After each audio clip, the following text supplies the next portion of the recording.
細かなね、部品の取り付けの方はもう一通りこれで終わりですね。だいぶね、もう完成になりますが、どうですかね。いや、やっぱかっこいいですね。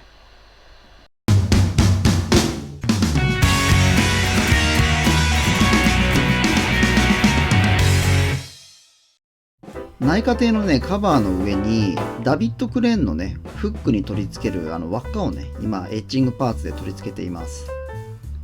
ではね、内科亭の方を後部デッキに取り付けていきます。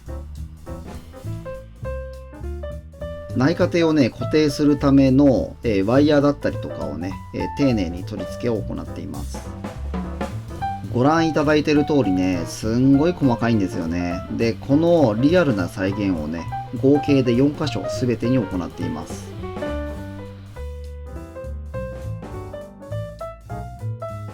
今ね、手すりを取り付ける作業を行ってるんですが、まずはね、点付けで、軽く手すりをつけた後に、本格的に瞬間接着剤で留めていきます。後部テラスのね、塗装を行っているんですが、ご覧の通り、甲板にはね、もう塗装できませんので、細吹きでね、注意しながら塗装を行っています。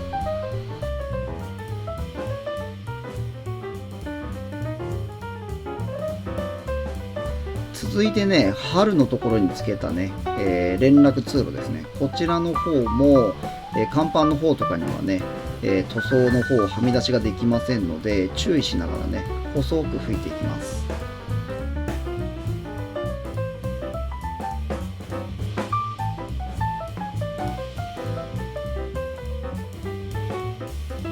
そしていよいよね、両舷にミカサに乗船するためのタラップのね、取り付けの方を行っています。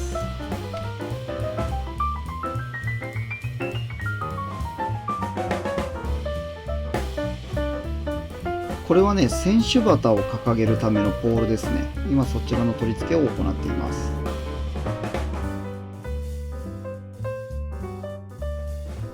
いよいよね、日本の海軍の証である菊の御紋の塗装の方を行っています。まずはね、下地のゴールドを入れてからシルバーで塗装をしています。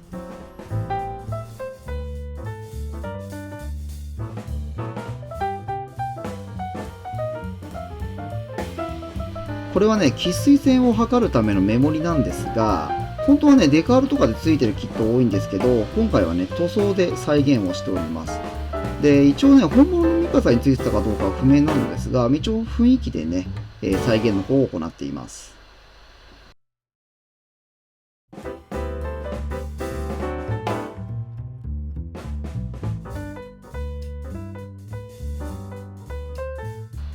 これやっぱ加えて正解でしたね。これメモリがついた瞬間にね、なんかそれっぽく見えますよね。これはね、信号機を収納するための箱になります。細かなね、部品の取り付けの方はもう一通りこれで終わりですね。だいぶね、もう完成になりますが、どうですかね。いや、やっぱかっこいいですね。それではね、いよいよ最後の工程ですね。空中線を貼るんですが、空中線はね、メタルリギングの0.3号と、あとね、ホワイトリギングの0.06号を使って再現をしています。ミカサはね、現存する船なんですけど、展示されてるミカサにはね、空中線が張ってないんですよね。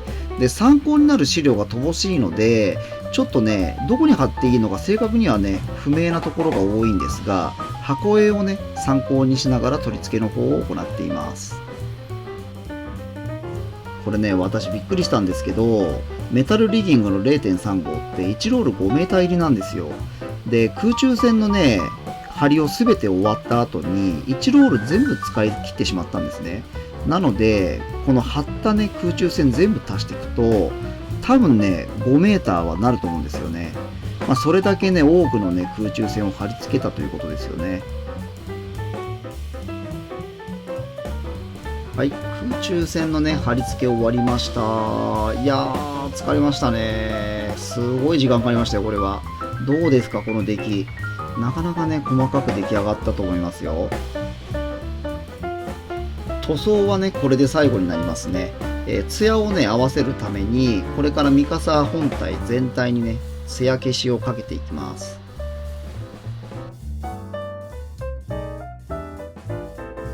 塗装した後にね、細かい部品とか取り付けてるので、瞬間接着剤つけたところとかどうしてもツヤが出ちゃうんですよね。で、それをこのツヤ消しをかけてね、他の部分と、ツヤのトーンをね、合わせています。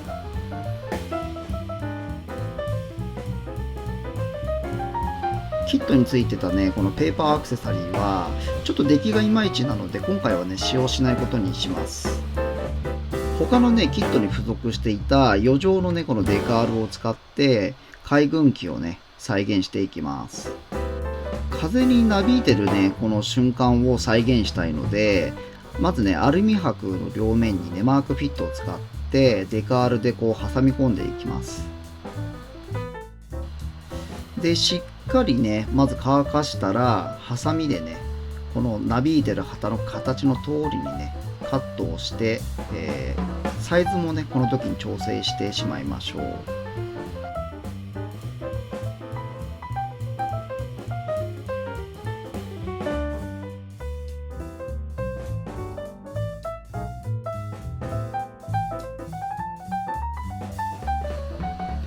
でね、日本国旗がね、ちょうどいいサイズのデカールがなかったので、アルミホイルにね、直接塗装をかけていきます。まずはね、マスキングテープで、この日の丸のね、真ん中のこの赤丸をね、作っていきます。アルミ箔はね、事前にホワイトサーフェイサーをかけています。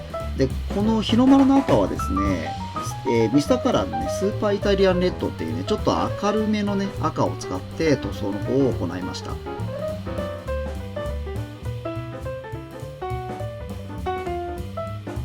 両面塗装終わりましたので、これからカットしてね、サイズを合わせていきます。手のひらでね、爪楊枝を使ってこうやってコロコロ回すようにしてね、旗をね、ちょうどこう風になびいてるようにうまく再現をしていきます。